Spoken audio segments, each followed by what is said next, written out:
Bienvenue sur Africa 24 dans cette nouvelle édition du 12-15. Voici les titres de l'actualité.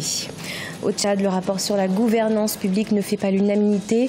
Même si le rapport fait état de progrès considérables dans les domaines des droits politiques et civiques, aucune solution concrète n'a été proposée pour y remédier. 700, c'est le nombre d'entreprises industrielles que compte le Gabon, entreprise qui participe à hauteur de 7% au PIB national et qui emploie près de 14 000 personnes. Un bilan positif, mais qui ne convainc pas à ce jour les autorités du pays. Et puis au Burkina Faso, un programme d'aide alimentaire a été mis en place en partenariat avec les autorités du pays. C'est 954 000 personnes qui ont été identifiées et qui ont besoin d'une aide urgente.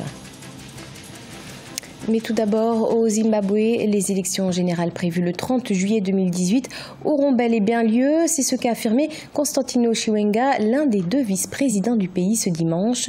Une déclaration qui intervient après l'explosion survenue lors d'un meeting politique du chef de l'État Emmerson Mnangagwa le samedi 23 juin. Explosion considérée par certains observateurs comme une tentative d'attentat.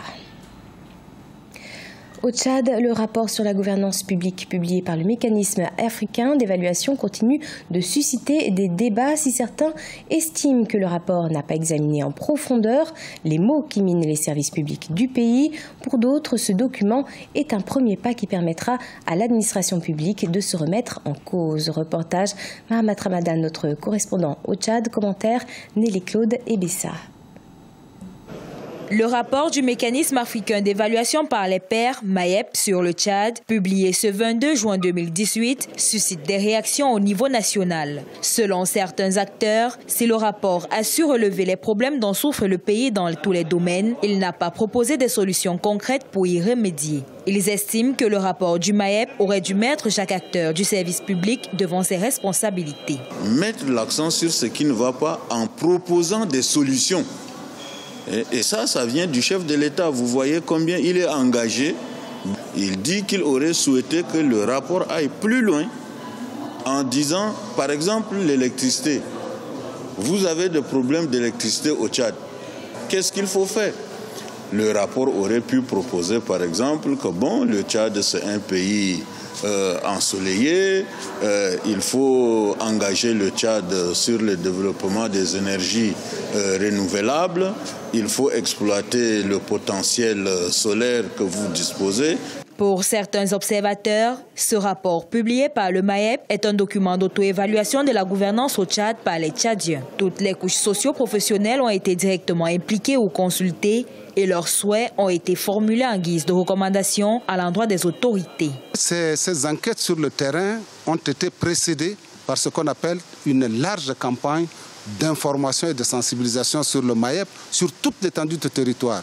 La Commission nationale de gouvernance et appuyée par le secrétariat national a sillonné donc toutes les 23 régions et dans chaque région il a été fait ce qu'on appelle une campagne d'information et de sensibilisation sur le MAEP qui regroupait à la fois les représentants de l'administration publique, les représentants du secteur privé et les représentants des organisations de la société civile. Ça signifie un rapport où les Tchadiens donnent leur perception dans les différents domaines thématiques, gouvernance politique et démocratique, gouvernance économique, gouvernance des entreprises et développement socio-économique à large assise. Le rapport d'auto-évaluation de MAEP sur le Tchad sera soumis au prochain forum des chefs d'État et de gouvernement pour son approbation définitive. Par ailleurs, la phase de la mise en œuvre du plan national d'action du MAEP Tchad pour le suivi de l'exécution des recommandations a été lancée par les autorités. En République démocratique du Congo, les bureaux de candidature pour les législatives et provinciales ont officiellement ouvert ce 24 juin 2018 une annonce de la Commission électorale nationale indépendante. Le personnel électoral est en effet installé et le matériel est déjà fonctionnel. Sont également postés les agents du ministère de l'Intérieur. Seuls quelques centres de la province de Maïdombe n'avaient pas ouvert ce dimanche. En effet, certains agents de la CENI issus de cette province n'ont pas pu rejoindre leur poste à temps à cause des difficultés de transport. Au Gabon, 700 entreprises industrielles ont été enregistrées depuis 2009. Des chiffres issus d'un bilan dressé par des instituts publics du pays, mais mis en doute par le gouvernement qui mène actuellement des travaux afin d'établir un fichier du nombre exact des entreprises industrielles qui sont véritablement implantées dans le pays. Corinne Kansefehem. Selon la ministre du Travail, de l'Emploi et de la Formation professionnelle, Kamen Daoud, le Gabon compte environ 700 entreprises dites industrielles. Ces entreprises emploieraient à ce jour 14 000 individus et le secteur industriel participe à hauteur de 7% au PIB national. Des chiffres de la Caisse nationale de sécurité sociale et de l'Agence nationale de promotion des investissements du Gabon qui traduisent l'impact de la politique industrielle nationaliste du Gabon initiée en 2009. Bien qu'il soit flatteur, ce bilan élogieux ne convainc pas totalement certaines autorités qui préconisent une classification des entreprises se revendiquant du secteur industriel. D'abord, dans les 700 entreprises, il y a plusieurs entreprises qui sont des anciennes entreprises, faisant que les nouvelles entreprises ne peuvent que faiblement transformer le quotidien des Gabonais. De plus, c'est-à-dire que le ralentissement de l'activité économique ces dernières années a pénalisé l'essor de plusieurs entreprises. Et donc, cette situation fait que, concrètement, dans la réalité, il ne peut pas avoir un véritable impact de ces entreprises industrielles qui ont pu être recensées.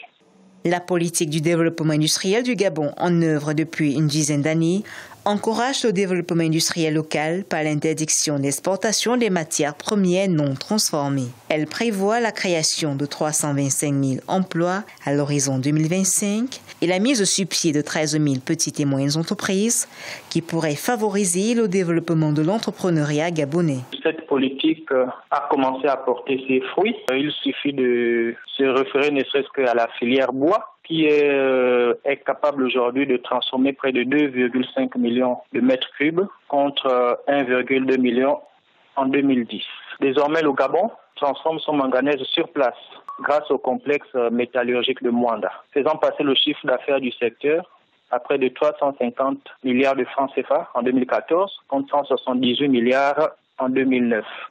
La mise en œuvre du Gabon industriel devrait consacrer la transition de l'économie gabonaise d'un pays essentiellement exportateur de pétrole vers une économie diversifiée et durable. Cette politique industrielle a pour ambition de contribuer à bâtir à l'horizon 2025 10 pôles économiques repartis sur l'ensemble du pays, donc 5 à vocation agricole et forêt-bois, 3 pôles miniers autour du manganèse, du fer et de l'or et 2 pôles diversifiés. Au Burkina Faso, près d'1 million de personnes ont besoin d'une aide alimentaire. Un programme a donc été mis en place pour aider ces personnes dans le besoin. Par ailleurs, le Sahel fait face actuellement à des pénuries alimentaires consécutives à la sécheresse qui sévit dans la région ces dernières années, mais aussi à l'insurrection terroriste. Les précisions, Ibrahima Dioumaba. Les autorités burkinabées et le programme alimentaire mondial s'engagent davantage dans la lutte contre la faim dans les régions défavorisées. Ils sont près d'1 million de personnes à avoir besoin d'une aide alimentaire au Burkina Faso. Dans le village de Pobé Mengao, situé dans la province du Soum par exemple, certaines familles peinent à subvenir aux besoins alimentaires. Le gouvernement a mobilisé des ressources et les autres partenaires aussi. Et la partie du PAM, c'est à nourrir 603 000 personnes pendant la période de soudure, la période de faim. Ça veut dire juin, juillet, août, septembre.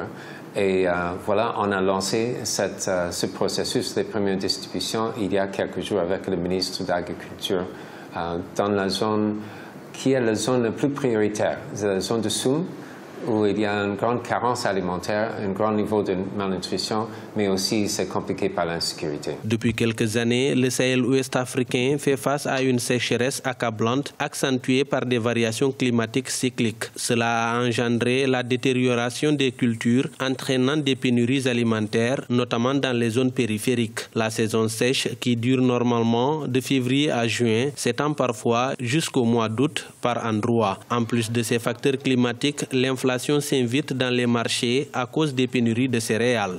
Nous pouvons dire à partir des bilans que nous avons eus que 477 000 tonnes de déficit par rapport à l'année passée, soit 11,03%. Face à cette situation difficile, nous avons pris les dispositions avec le gouvernement en mettant en place un plan de riposte et de réponse pour faire en sorte que nous puissions résoudre un tant soit peu les problèmes de cette insécurité. Le Programme alimentaire mondial a officiellement lancé une campagne de distribution de nourriture pour couvrir 15 provinces au Burkina Faso. Selon les Nations Unies, environ 6,8 millions de personnes pourraient avoir besoin d'une aide alimentaire au mois d'août dans les pays du Sahel. Cela représente une hausse de près de 60% par rapport à l'année 2017.